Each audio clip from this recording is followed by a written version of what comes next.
एक उम्मीद सुनहरे ख्वाबों की जो आपने देख रखे हैं अपने बच्चों के लिए, सुनहरे कल की सूरत में। उस सुनहरे कल के लिए हम संवारते हैं आपके बच्चों का मुस्तकबिल। यूनिक ग्रुप ऑफ इंस्टीट्यूशन गुज़िश्ता 33 वर्षों से दिखा रहा है रास्तों को मंजिल, उम्मीद को रोशनी, इल्म से अमल की रवायत, बच्चों के रोशन मुस्तकबिल का ज़ामिन।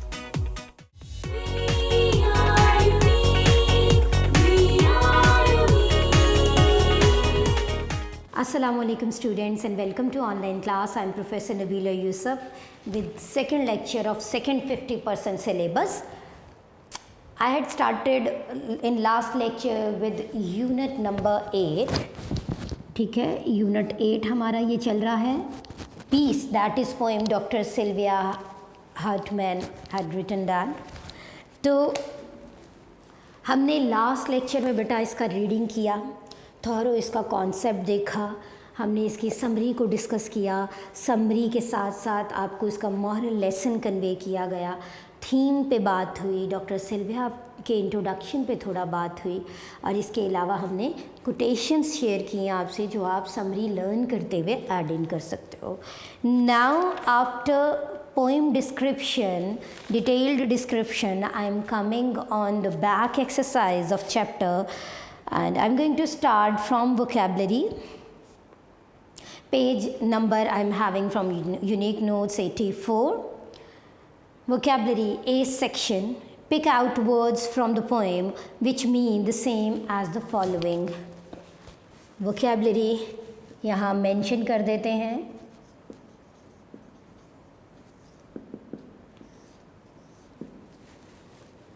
अच्छा बेटा, वी ऑल नो कि वोकैबलरी हम प्रॉपर लर्न नहीं करते, लाइक वर्ड्स मीनिंग, हमें वर्ड्स मीनिंग नहीं आते, बट हमें इसे एज एन ऑब्जेक्टिव प्रिपेयर करना होता है फॉर द सिनोनिम्स. ठीक है, सो हम वोकैबलरी को एज एन सिनोनिम्स देखते हैं. फर्स्ट है हमारे पास एक्सट्रीमली नॉइजी. इसका क्या मतलब है? ठीक है, उसने कहा है कि G pick out words from the poem which mean the same as the following. उसने कहा है कि जो अल्फाज आपको दिए हुए हैं उनके सेम मीनिंग्स जो हैं पोइम में लिखे हुए आपने वो बताने हैं. तो अब हमने इनको मैचअप करना है, मीन्स वर्ड सिमिलर देने हैं. Extremely noisy A part, extremely noisy it means roaring. ठीक है,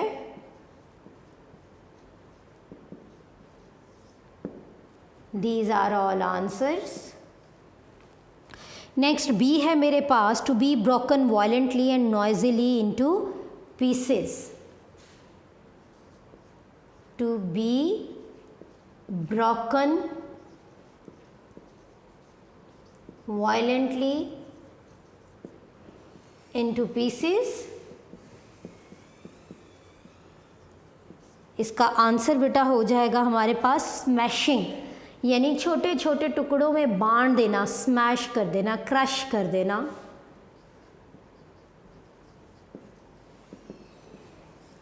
नेक्स्ट है मेरे पास C part. To make something level by using a rake. To make something level by using a rake. Answer would be raking.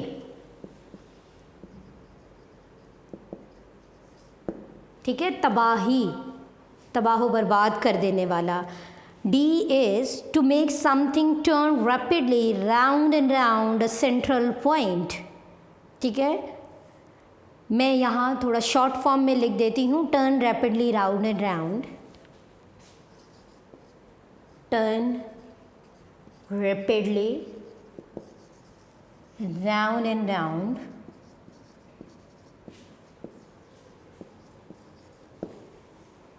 Means spinning, whirling.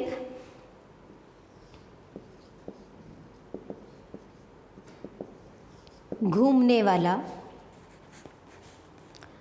E is lasting or existing forever.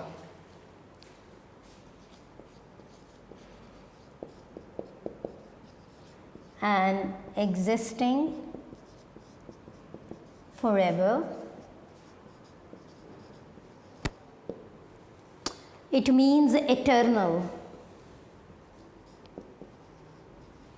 Means Daimi, हमेशा रहने वाला. Last one is to speak or say something quietly using only one's breath so that only the people close it. To one can hear. इसको भी short कर लेते हैं यहाँ. To speak or say something quietly. To speak or say something quietly. आहिस्ता से. To speak or say something quietly. आहिस्ता से कुछ कहना या बोलना, बात करना. The answer would be whispering, सरगोशी करना.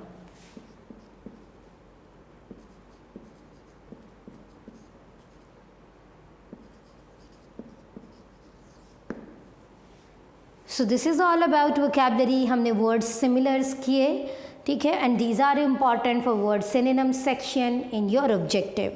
See, the B part gives synonyms for each of the following words. ये भी word synonyms हैं, इसको देख लेते हैं.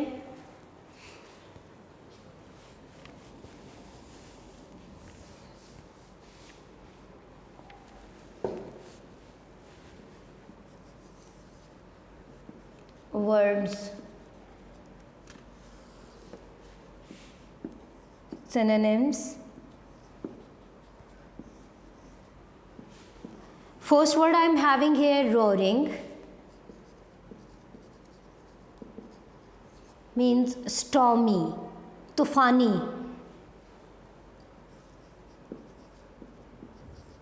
That is conceptual, like fierce, enrage.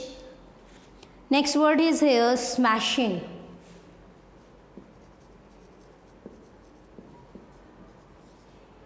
Smashing means रेज़ा रेज़ा करना, ठीक है, छोटे टुकड़ों में बांट देना. Broken means stormy, breaking. Third one is spinning, means whirling, घूमने वाला, घुमाने वाला. Spinning.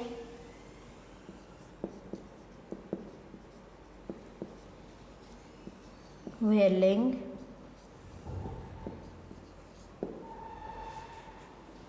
Next word is stillness.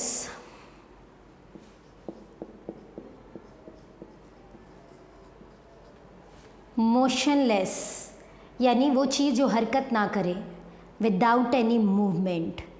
Still, ठहराव वाली.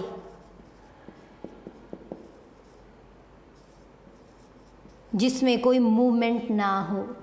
Core, center. फितरत, depth. Reality, inner reality, conceptually that can be. Core means center actually. So these are second sections of words synonyms, B part of your exercise. See which word in each pair below has the more positive connotation to you. Last lectures में हमने means first 50% जब हम कर रहे थे हमने उसमें connotations को बेटा आपस में डिस्कस किया था, ठीक है. Connotation actually is a way to express the word. Their uses are different. हम किस तरह से मतलब कुछ अल्फाज होते हैं जिनके मीनिंग तो सेम होते हैं लेकिन उनका यूज़ बहुत डिफरेंट होता है, ठीक है. जैसे एक स्मिर्क है वर्ड, एक वर्ड है स्माइल. दोनों का मतलब है मुस्कुराहट. एक संजीदा या गमज़दा मुस्कुराहट है स्मिर्क, और स्माइल जो है बेटा वो आपकी खुशगवार प्लेजेंट मुस्कुराहट है. तो मतलब एक है लेकिन इनका यूज़ दो जगहों पे है. एक होता है हमारा वर्ड स्किनी, एक होता है स्लेंडर. दोनों का मतलब है पतला दुबला सा. लेकिन जो हमारा स्लेंडर होता है उसको हम पॉजिटिवली लेते हैं, how pretty charming and slender personality she is, यानी दुबली पतली सी पर्सनैलिटी है, अच्छी है, चार्मिंग है। लेकिन जब हम बात करते हैं स्किनी की, बहुत ही हड्डियों का ढांचा, ठीक है, that is not good in looks, so वो नेगेटिव कॉनोटेशन में आता है। मीनिंग सेम है स्किनी का और स्लेंडर का, मीनिंग सेम होने के बावजूद उनका यूज़ डिफरेंट है। So the way to speak up, the way to use that difference is called connotations, and connotations can be positive and negative, जैसे मैंने अभी आपको एग्जांपल्स दी इनके यूजेस की। देख लेते हैं इससे रिलेटेड एक्सरसाइज को।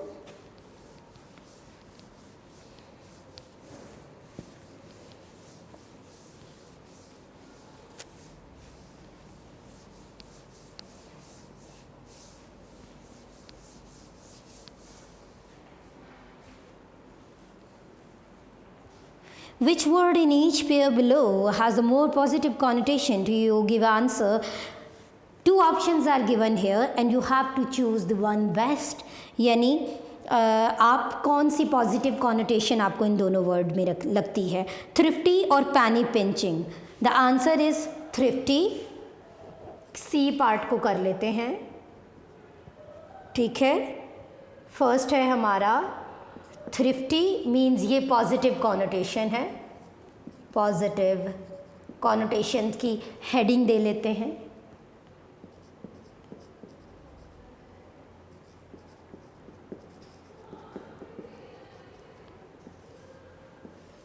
थ्रिफ्टी आपका मोर पॉजिटिव कॉनोटेशन है। देन है पुशी और अग्रेसिव, ठीक है। अग्रेसिव जो है वो पॉजिटिव कॉनोटेशन है, पुशी तो नेगेटिव कॉनोटेशन है।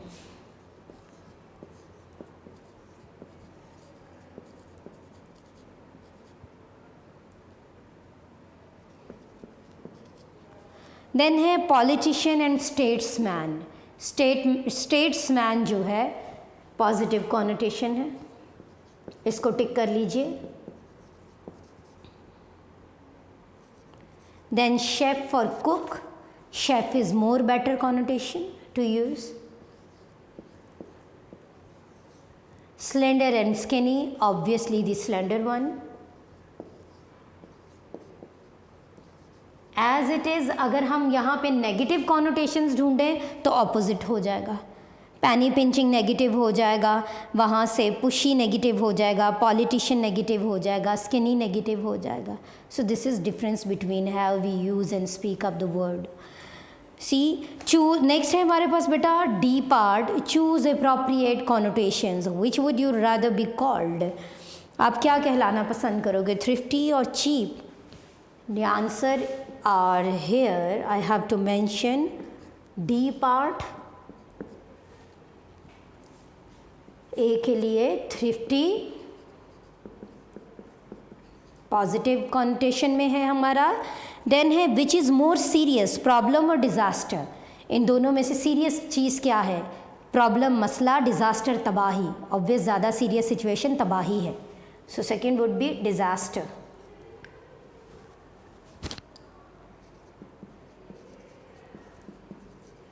Then third,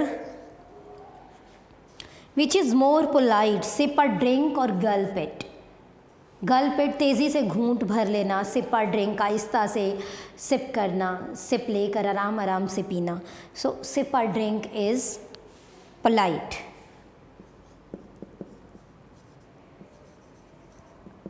See the next one, which would you be if you had not eaten for several days? आप क्या कहलाएंगे अगर आप काफ़ी दिन तक कुछ ना खाएं? हंग्री और स्टार्विंग? ऑब्वियस स्टार्विंग, काफ़ी दिन तक। फाका, स्टार्विंग कहते हैं फाका ज़्यादा होना, जब काफ़ी दिन से कुछ नहीं खाया तो it means starving. Fourth one,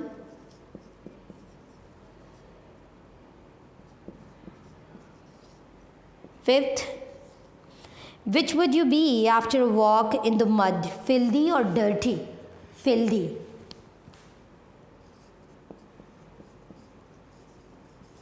So that is all about the positive connotations, ठीक है, और some differences what you want to be called, आप क्या कहलाना चाहोगे। Now see E part I am having here. Explain the following idioms and find their Urdu equivalence. बच्चे हमें idioms का translation नहीं आता है. That is not related to our syllabus our board exam, so हम इस पे काम नहीं कर रहे. Just cross that. Now come on question answer session. Answer the following questions for peace. Let's start with question number 1.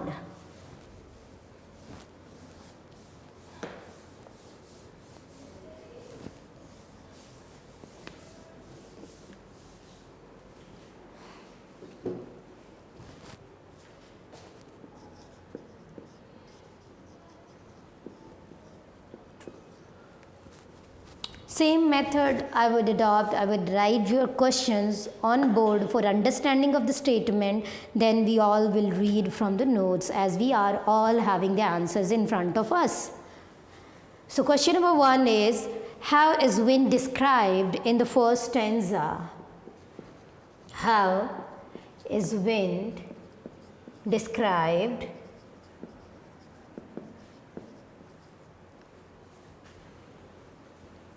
in the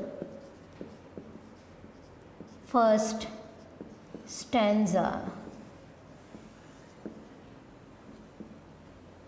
हमने बेटा जब पोएम को रीड आउट किया, there were 2 stanzas. One aspect में हमने क्या देखा था, that is compared with, means wind is compared with monster of destruction, wrecking, smashing. It is bad face. ठीक है, विंड का एनर्जेटिक एंड रेज फेस देखा था. तो वही सारी चीज़ें हमने इसमें मेंशन कर देनी है कि फर्स्ट स्टैंजा में हमने जो है क्या चीज़ बयान की उसने. The wind is described as a monster of destruction that it roars and breaks things apart. Its fierce mood results in catastrophic destruction that ruins all man's work. Catastrophic destruction, तबाह कुन, तबाह बर्बाद कर दे, जो जड़ से उखाड़ दे हर चीज़ को, हर क्रिएशन को लेवल कर दे. That is called catastrophic destruction, मुकम्मल तबाही. ठीक है. सो वो स्मैशिंग है, रोरिंग है, रेकिंग है, लाइक अ मॉन्स्टर. जैसे एक बला जो है अपने अंदर सब कुछ समा लेती है, इसी तरह जो स्पिनिंग वेलिंग कंडीशन है, रोरिंग कंडीशन है, स्मैशिंग कंडीशन है, विंड का एनर्जेटिक जो फेज़ है, जो उसका विंडी, उसका स्टॉमी, जो उसका इनरेज, जो गज़बनाक चेहरा है, उस फेज़ में वो सब कुछ तबाह कर देती है. Man's work and all, even nature की जो चीज़ें हैं उसको भी तबाह बर्बाद कर देती है. वो वैलीज़ हों, वो वेल्स हों, वो मैंस वर्क हों, हर चीज़ को वो तबाह कर देती है जो भी उसकी लपेट में आए. See the second question is, with what wind is compared in the first stanza? With what wind is compared in the first stanza?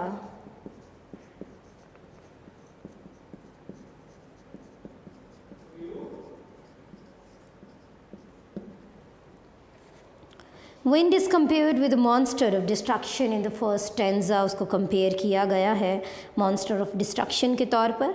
What is wind doing to all man's work?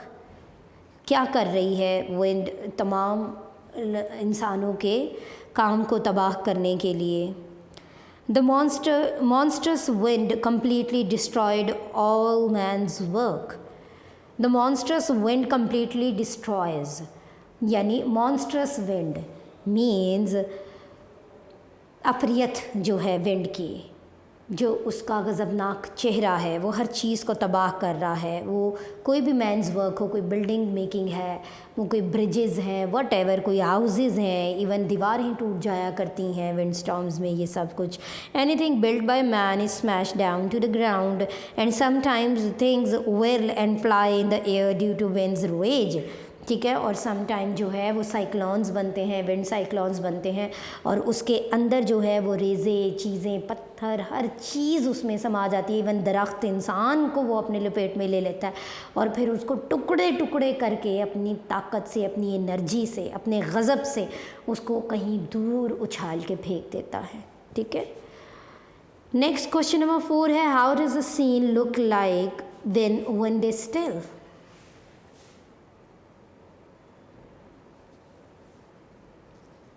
Question 3 अभी हमने discuss कर लिया.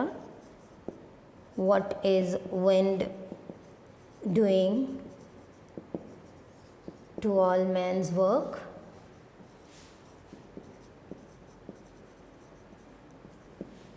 It is smashing, it is roaring, ठीक है, it is raining, it is whirling everything that is coming inside. It is man's work or any natural object, whatever. It crushes and just let it fly away, far away. See question number 4. How does the scene look like when wind is still?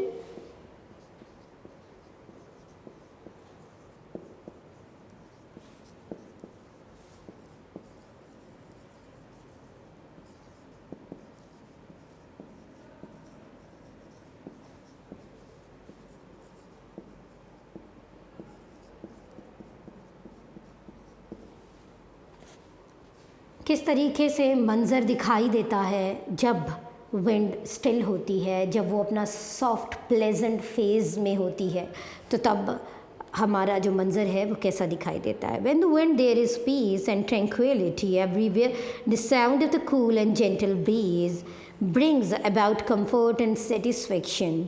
When breeze makes a rustling sound with the leaves of trees, it soothes ears and humans looks revived, braced and pleased.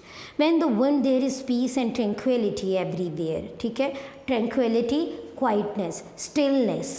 ठीक है, जब दायमी ठहराव होता है, जब अमन होता है, जब soft side gentle side wind अपना शो करती है, the sound of the cool and gentle breeze brings about comfort and satisfaction. तो इंटरनल पीस इन्हांस होता है, आपके अंदर पॉजिटिव वाइब्स इंजेक्ट होती हैं, वो आपके अंदर की इंटरनल क्वालिटीज़ को, इंटरनल सेटिस्फैक्शन और कंटेंटमेंट को बाहर लाती हैं, और आप हर फ्रस्ट्रेशन, हर प्रॉब्लम, हर हुई गई तबाही, हर सेटबैक, हर कैटास्ट्रॉफिक डिस्ट्रक्शन को भूल जाते हो थोड़ी देर के लिए, और सिर्फ उस सूदिंग इम्पैक्ट ऑफ विंड को इंजॉय करते हो. When breeze makes a rustling sound with leaves of trees, it soothes ears. इस सिचुएशन में आपके कानों को उसकी सरसराहट अच्छी लगती है. And humans look revived, braced and pleased. हर इंसान खुश होता है, रिवाइव्ड, तरोताज़ा हो जाता है, ब्रेस्ड एंड प्लीज्ड, अंदर से कंटेंटेड, सेटिस्फाइड और खुश होता है, मुतमईन होता है. What comparison is made in the second stanza? What comparison is made in the second stanza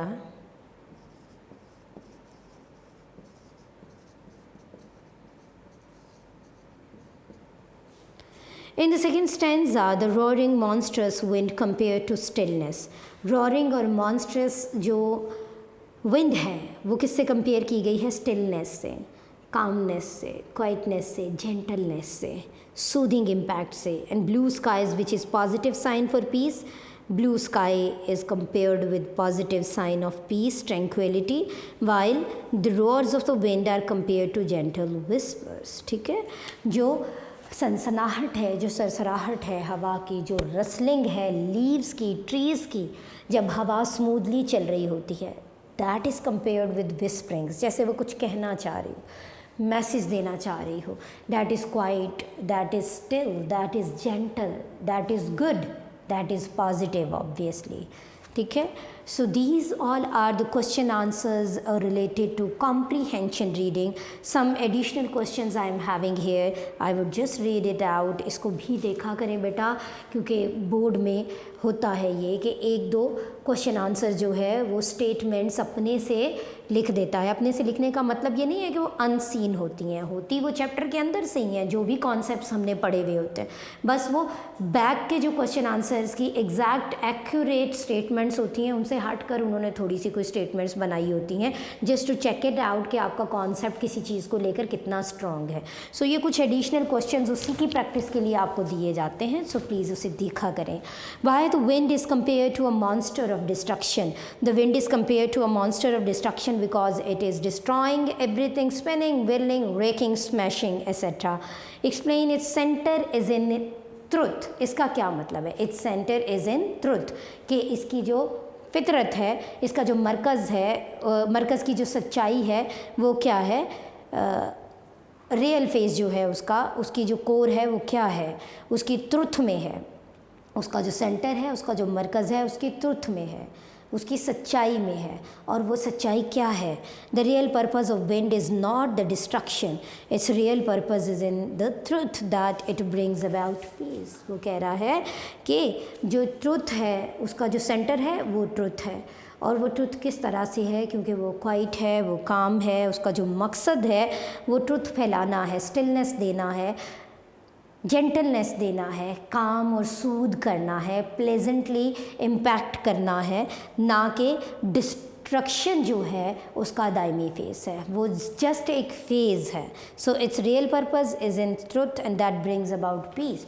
और यही रियल फेस जो है विंड का, वही पीस क्रिएट करता है, सूदिंग इम्पैक्ट क्रिएट करता है on your soul, in your internal, through obviously through your internal satisfaction by your heart you feel। और जब आप फील करते हो तो आप उस चीज़ को स्प्रेड आउट भी करते हो।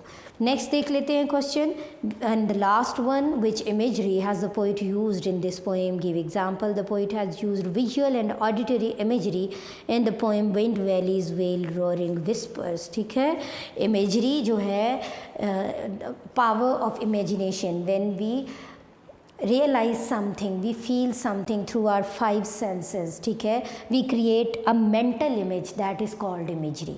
ये हमने स्टार्ट में फिगर ऑफ स्पीच में किया हुआ है, पर्सोनिफिकेशंस, मेटाफर्स, हर चीज़ हमने की हुई है। सो यहाँ इमेजरी की बात हुई, it is a mental image, mental creation, mental thinking, idea that you feel through your five senses।